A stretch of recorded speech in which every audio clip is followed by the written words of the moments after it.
Bitcoin just smashed through a new all-time high, the trenches are erupting with memecoin and launchpad activity, and perhaps most importantly, crypto week just kicked off in Washington D.C. with 3 major bills aiming to make the US the crypto capital of the world. This is momentous because for months we saw that institutions were buying while retail sat on the sidelines worrying about alt season. Now you've got the regulators, the institutions, and the trenches seeming suddenly aligned. And that's why this rally feels different. GM and welcome back to Solana Floor. Today's about what's changed, what's next, and why some experts think this parabolic price action is only just getting started. This week feels different because it is. Bitcoin did something that it hasn't been able to do for over 7 years when it broke through $123,000 and broke this trend line on the monthly chart as well.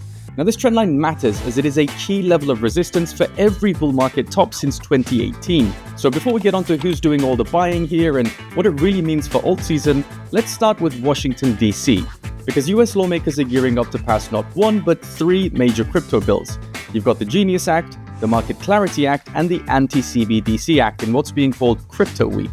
Some analysts think that it could even spark a bull run in the not-so-distant future. So here's Circle CEO JeremyIller explaining what it could all mean for us.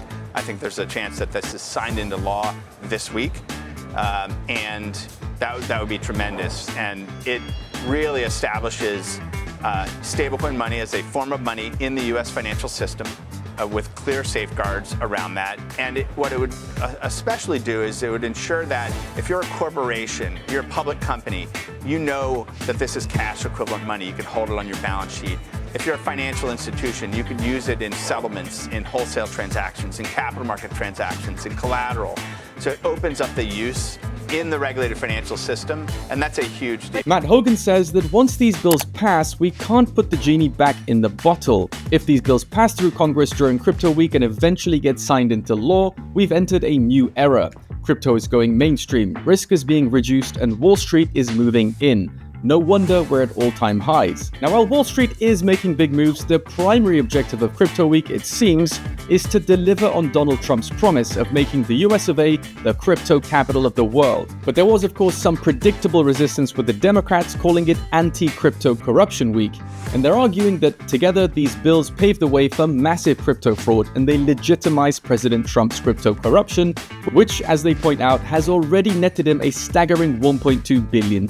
Here's how Democratic Senator Jeff Merkley referred to Trump's crypto schemes. This time, it's not just another high-dollar fundraiser at a luxury property. No, tonight, he's selling a meme coin, a Trump-branded crypto stream that's wrapped in gold and glitter and griff. This is like the Mount Everest of corruption. But what's more important is that major publications like the Financial Times and Bloomberg are paying very close attention as BTC breaks through $120,000 following weeks of sustained ETF and treasury inflows. So aside from the colorful language used by some lawmakers, here's the crux of it. This administration is leaning more on regulatory clarity than enforcement, which, as we know, is a massive shift from how the SEC previously behaved under Chair Gary Gensler.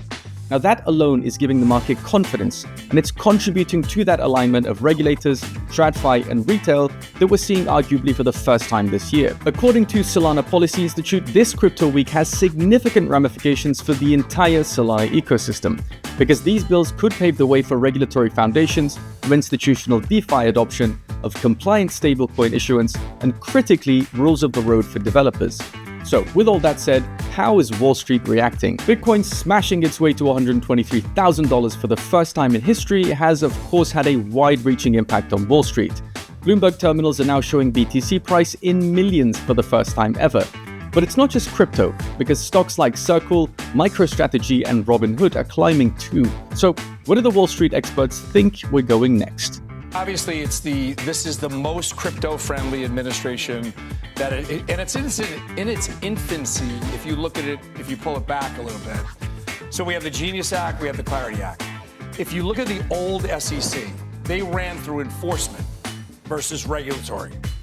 This one's running through regulatory clarity versus enforcement. So when you look at the estimates on price, there are people who think this goes to 200,000 this year. We only have a handful of months. Are you? I am a firm believer that it's going much, much higher from here. Think about corporate adoption. Corporate adoption is probably only about 2%. Central banks, only about 3%. Those are both going higher, much higher. Retail investors going much higher. So look at it through, I'll leave off with this. Look at it through the market cap of Bitcoin. That's around 2 trillion, let's say. Look at the market cap of gold. That's around 20 trillion. Maybe it doesn't have to be gold, but if it closes the gap to 50%, you're looking at $500,000 per Bitcoin.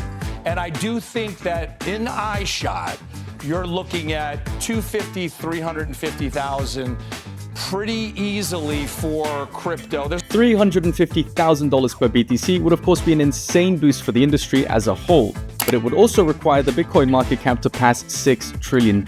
So if you think that's just outlandish targets and bullish talk, listen to this from Jordi Fisser, a 30-year Wall Street veteran, as he confirms exactly what we heard last week, that Circle's IPO could well be crypto's Chat GPT moment. The momentum is growing from the traditional finance community, and I can feel it.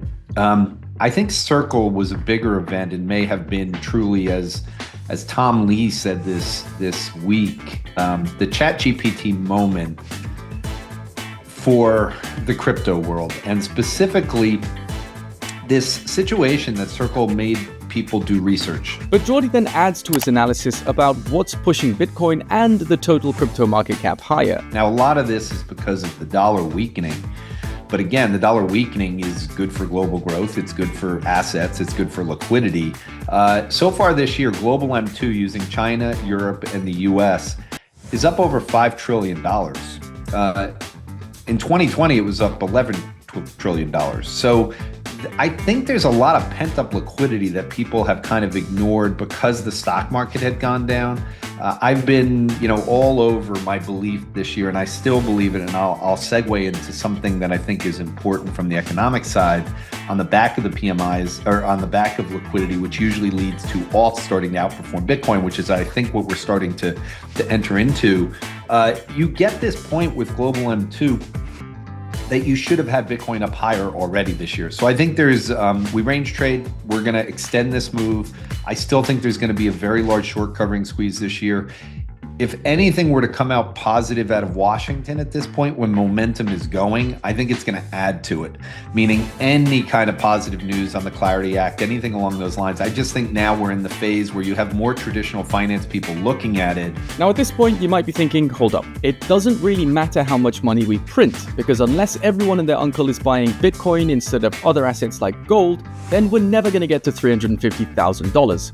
So let's quickly go back to our so-called experts and hear how they've crunched the numbers. Steve mentions the math behind it. I mean, that is the math. Gold's around $20 trillion. I think Bitcoin itself may be close to 3-ish. So, even half of that, again, you can do the math. Bitcoin goes from 120 to maybe 360, 400. So there are people out there that believe that for a long time, and seemingly it's playing out right before our eyes. So we have alignment between TradFi, the regulators, and retail for the first time in a long time. But there's a few more interesting points to be made about this recent Bitcoin rally to over $120,000. Because it made Satoshi Nakamoto the 11th richest on the Forbes billionaire list. Assuming, of course, that Satoshi is a man, he's now worth a handsome $130 billion. But Altcoin Gordon reminds us that with rising global money supply, we could well be gearing up for even more parabolic price action. And if you are a subscriber to Solana Floor, you're likely familiar with Raoul Pal's frequent analysis that M2 money supply has historically been strongly correlated to crypto prices. Just yesterday, we got news that China printed a further $700 billion,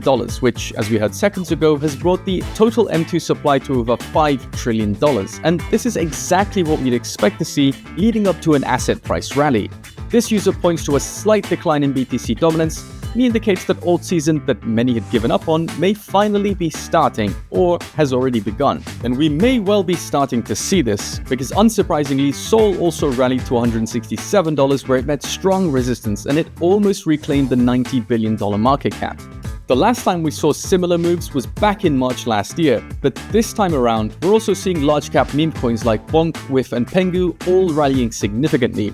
Pengu, for example, which is also supported by the recently acknowledged spot Pengu ETF filing through Canary, rose a mind-blowing 97%. So the burning question we all need answered: is this recent rally a sign of retail coming back and pushing us towards that coveted banana zone where prices literally go parabolic?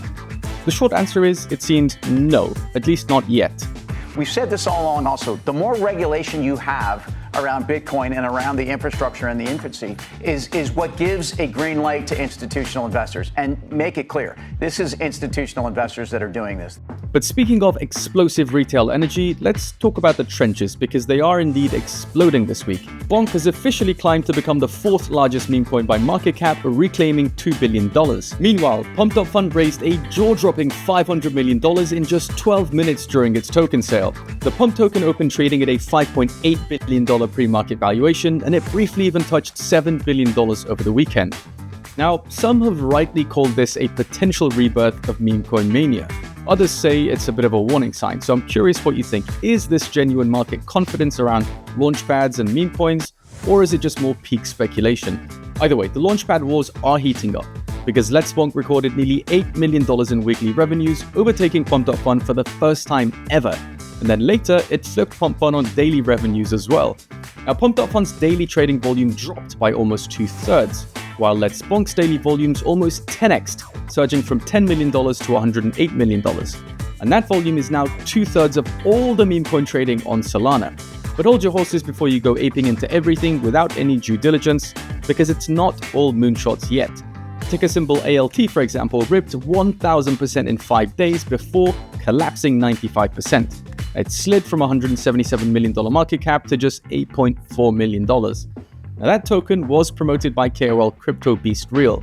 He has since gone missing. So here's your much needed reminder that the trenches are hot, but they're still high risk as ever. So the bigger picture here is that over the last 2 weeks, Solana launchpads have driven over $160 million in daily token trading volumes. So the trenches are getting messy, they're loud, and they're very, very much alive. But with all that noise, it's easy to lose perspective. So let's zoom out and think about the ecosystem as a whole. Last week alone, Solana saw $92 million in net inflows, with a grand total of $125 million bridged from other ecosystems, while Circle minted another $1 billion in USDC, with $750 million minted the week before. So it's no wonder that Solana leads all chains in network revenue for 16 straight weeks now. Here's DeFi Dev Corp explaining why they are ready to bet hundreds of billions of dollars on SOL. SOL isn't just winning, it's lapping the field. $1.12 billion of revenue year to date. That's 2.6 times more than ETH, 3.2 times more than TRX, and 8.8 times more than BNB. The king of scalability, they say, is also the king of revenue. And don't forget the Solana Seeker. Solana Mobile will start shipping them on August 4th, so if you've pre-ordered them, please go double check that you've also added your addresses to make sure you get that delivered on time. So that's where we are. Bitcoin smashing through new all-time highs, and it's expected to maintain momentum, with price targets ranging from 140k to 350k. Solana launchpads are literally redefining retail activity while attracting whales to the trenches, with hundreds of wallets buying up to $1 million in Pump tokens. And Solana's fundamentals and network revenue and active wallets are quietly growing underneath it all. So the question is, with all this bullish momentum and crypto week happening in Washington D.C, which 3 to 5 assets are you most bullish on heading into the months ahead? Drop your picks in the comments below, and I'll see you next time for more of the very latest.